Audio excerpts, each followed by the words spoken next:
Welcome back. You're watching Overdrive. Now, at the Geneva Motor Show last year, Mercedes surprised everyone when it showcased the A-Class concept. It wasn't a coupe or a sedan, it was a hatch. And now Mercedes is all set to bring the A-Class into India. But before that, Bert got an opportunity to do a first drive in Slovenia. Here's his report.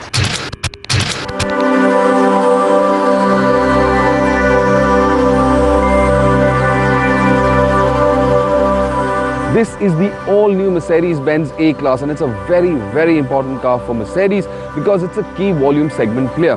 Now, this car is coming down to India, and in what I can only term as a very bold move. This very good-looking, sporty, luxurious and premium car is going to come down as a hatchback. I so desperately wanted to succeed because that will set off a wave of premium luxury hatchbacks in the country, I'm sure. But let me tell you more about this hatchback.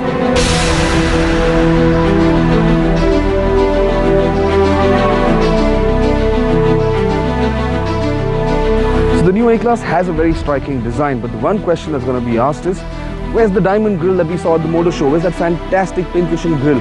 Well, this is the traditional design which will come on all the other variants, but the AMG Sport variant, now that is the only variant that will get that very, very stunning diamond grille.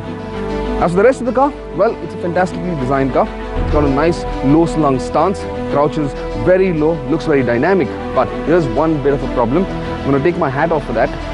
And, well, if you try to get inside this car, yes, because it's crouched that low, ingress is going to be a bit of an issue. And as you can see, I've taken off my hat and, well, I'm going to get a few lumps over there. The A-Class is 4.2 meters long, and that means you should get some fair amount of space inside this cabin.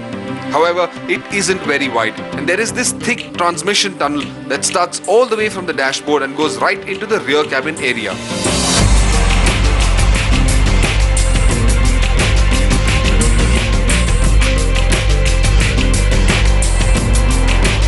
This is a very, very stylish cabin. It's Mercedes coming back to form. The attention to detail, the finishing and the design flourishes within this cabin, well, they're just incredible. I especially like this carbon weave on the dashboard. Looks very, very premium. Even these bezels on the aircon knobs, the steering wheel, they're all fantastically detailed and finished. The chrome touches, the aluminium. It's a very youthful, a very energetic cabin, and that makes me feel good about driving this car.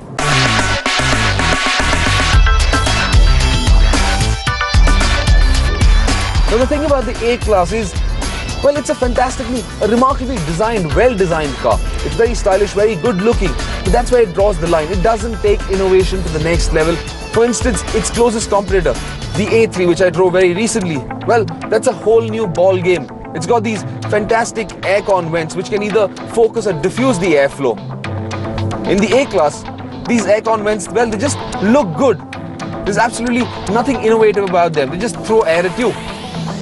The A3 also had the touchpad on top of that jog dial. The A-Class, it's got a new generation command system which has a newer, brighter display unit. It's a higher resolution display unit and it's a much easier interface.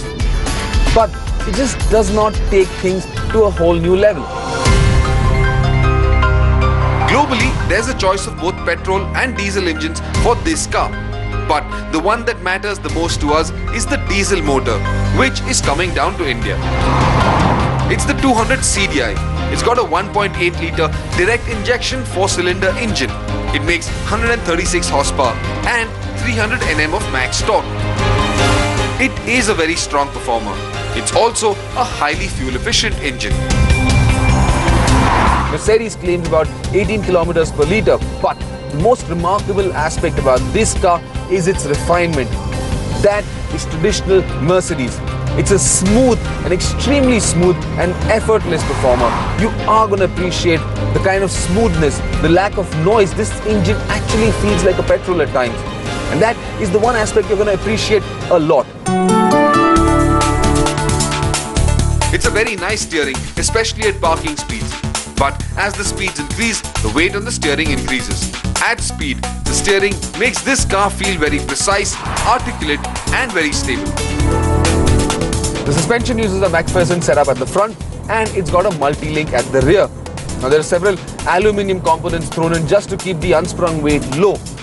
But the most endearing aspect about this suspension is the ride quality.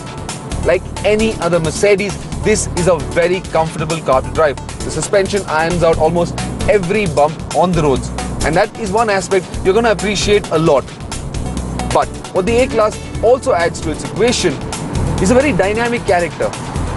At motorway speeds, this is a very stable and a very well-planted car, but get into the twisties, throw it around a bit, and you are going to enjoy this car. It is very dynamic, it is very agile, it's very precise. The one very cool bit of tech that you now get in the A-Class is the Distronic function. That was earlier available in only higher-end cars in the Mercedes-Benz passenger car range like the E-Class, S-Class, so on and so forth. But now it's also available in the S-Class, the basic hatchback. The benefit of this technology is that it allows you to select a speed to cruise at. But if you see an obstacle that could be a car looming ahead of you, this car will automatically apply its brakes and slow down. This system won't really work in India given the chaos and erratic traffic we have. It would be an absolute mess. But otherwise, this system is flawless. Mercedes wants to offer the A-Class in 2013, which gives them time to set up a vendor and component supplier base, as well as expand their network to cater to the demand. A demand that will be fueled by the A-Class pricing, which we are expecting to be around Rs 20 lakh. It will be the cheapest premium luxury car available in the country, with the 3-pointed star standing upright at the front, sweetening the deal even more.